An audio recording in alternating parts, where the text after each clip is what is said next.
Mbote bandeko. Mbote, vois bien. Est-ce que vous avez bien le Zambé?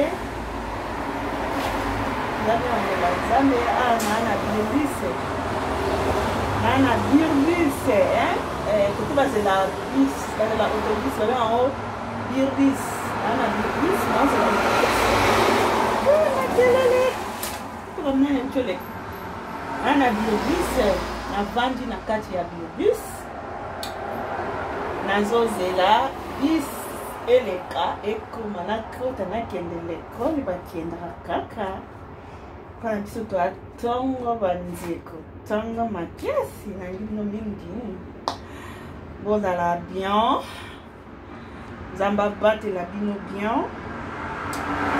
zamba sala biso bolamu bien mawana ezali kona biso bien bandeko. Maman, les vidéos, moi, je suis dans les réseaux sociaux. Papa Fayou. Papa Fayou, il va bêtir, il va s'occuper de la population, s'occuper de la police, s'occuper de la. Papa. Qui est opposé à ma casse, papa. C'est comme une salle à Tana, papa. Qui est opposé à ma casse, papa. Papa Fayou. Papa Fayou. Mais Miss Mamai Miss on a fait à la bis sinon tu as regardé l'histoire. Papa, qui oppose à ma casse de papa. Attends que tu présentes un biseau. Papa qui s'inquiète de l'épée.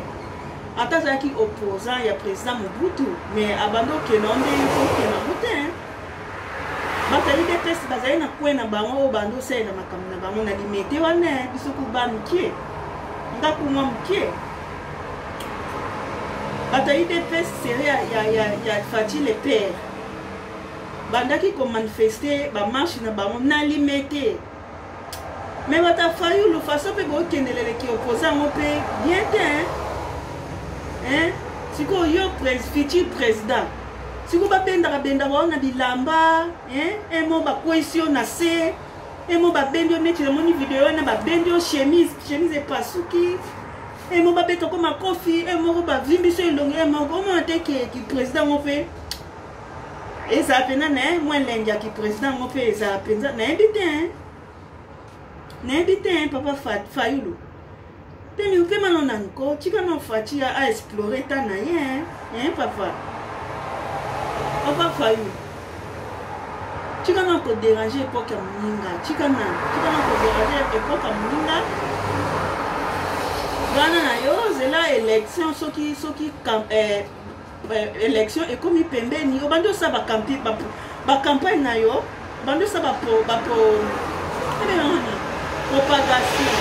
bande bolins na bis na c'est la bis na quelle la nuit de voleka bolins bande na libanda suis dehors bota na libanda na ozela bis non c'est la bis na vandi na biobis non c'est la bis ya bis ele na classe. En tout cas, on a sécurité quoi. On a sécurité vraiment. Pas Fayulu. Va na yo kaka, au vent de doser na yo. Maintenant, moi, je les alliés, ceux qui yandu qui allent, moi, manteau et automne. Ils ont hiver, ils ont pépélé, ils ont automne, pépélé. Ici c'est Canada.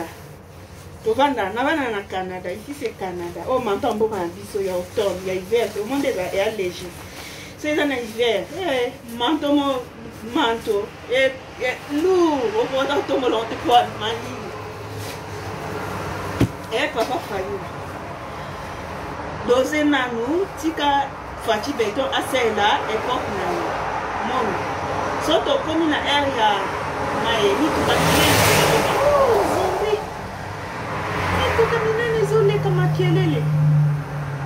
Fati béton installé là, époque naïe. Surtout comme il y a une élection, on est-ce qu'on bande ça la propagande naïo. Mon, bande ça va marche, non, bande ça va. On dit tu vois, et bah ben d'accord, on va. Bon, là, mon qui on peut pas bien faire. Là, mon est dans la bien faire. Notre futur président, le président Fayoulou Madidi, dit c'est Zoya. Président Fayoulou Madidi, là, mon est bien faire. Babenda, yon a babilamba. Ah, et mon babenda, yon a bilamba, et mon gars, papa, yon bata, et mon babou, ça, l'on va gérer quand même.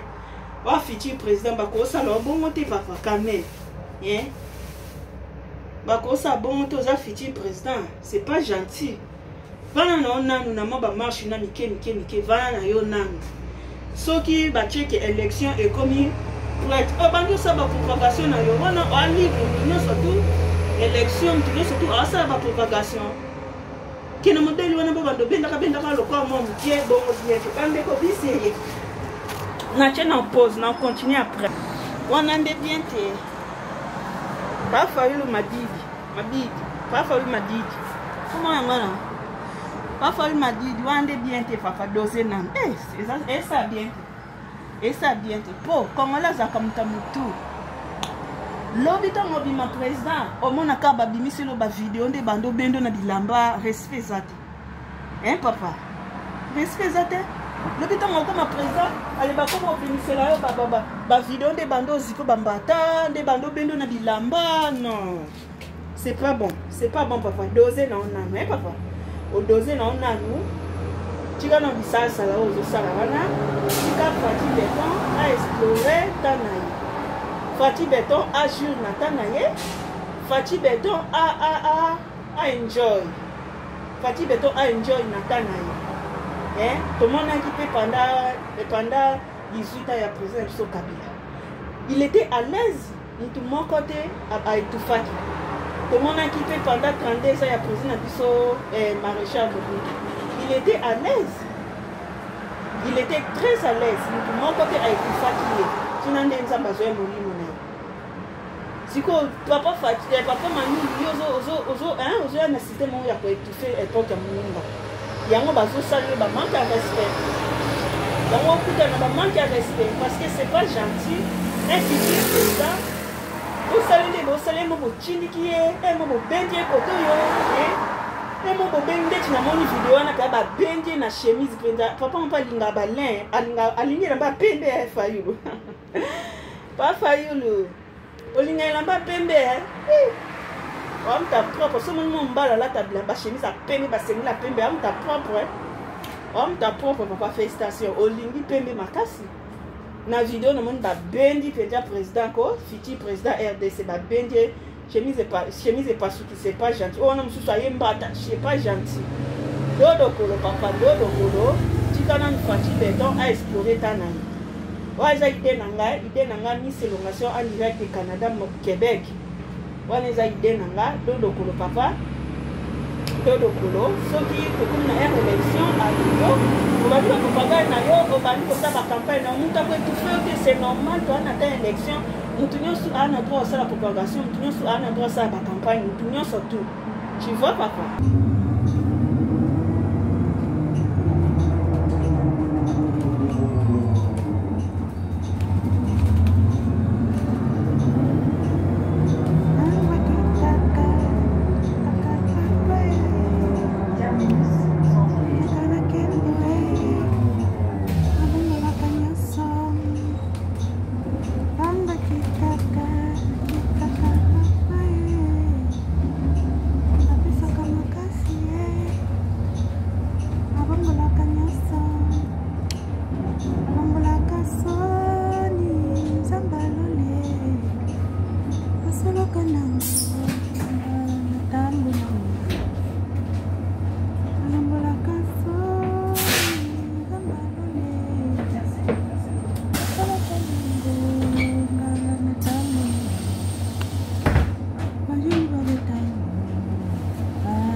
Voilà bandeko, yango nandolo bakaka.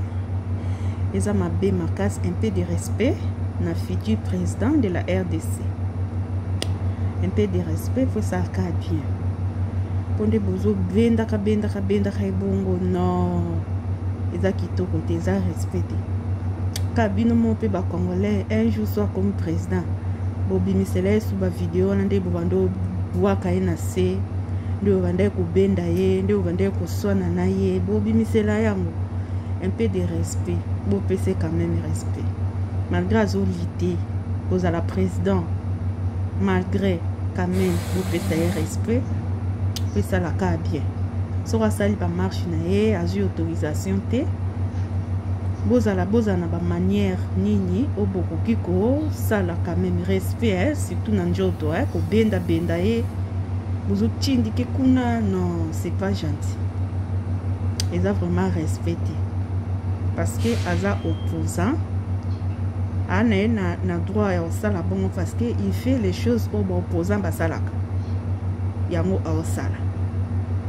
mais du fait que nde bo bendaka na bilamba lokwa momona momo ki esa pe bien te pona respect na yote quoi esa kitoko te donc papa Fayulu vano nano ndenga na moni ndenga na miko sa analyse nanga dodoko zela élection présidentielle au postulé au bando sa ba campagne na yo dans le Kenya et ça ka bien pona respect na yo et ça ka bien kera bando bendaka lokwa momo ki et ça la paix propreté on est à ma conseil de la part de Miss Elongation depuis Canada Québec nangi bino mingi bozala bien bobosana te na kosabone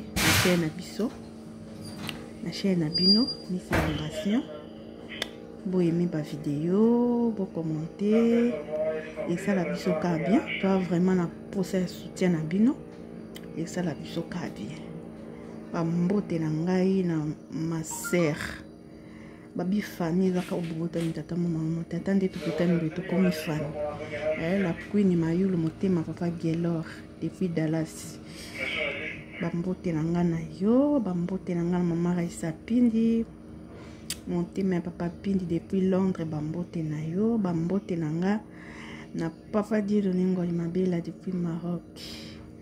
I love you so much mi amor. Oh Seigneur, bambote na nga na Jemila Elonga, bambote na Christian V Elonga, bambote na Diego Elonga, bana wa Miss Elongation. Nangi bino mingi nzambe abatela biso to atongo noke na l'école.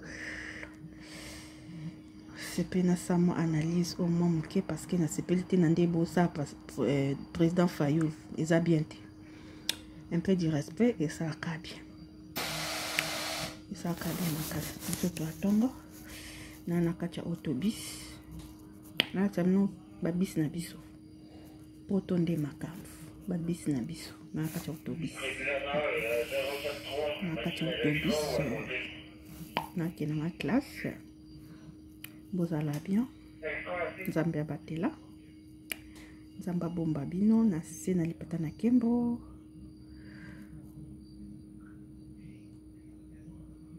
apesa biso makasi nyonso ezala malamu na kombo na mokeli na likolo pe na se. Merci beaucoup. Na mikabi paina yo nami bombi loko lambeka pona libela nakoma wayo motima benzoto nambonzelio mokonzi motima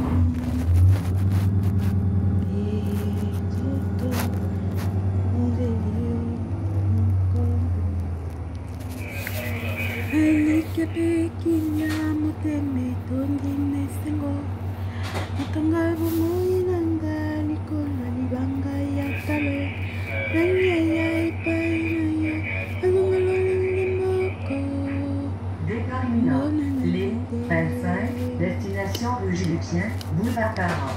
Ailika pekinya muteme tondi nesengo tonga bomoi nanga likolo libanga ya talo.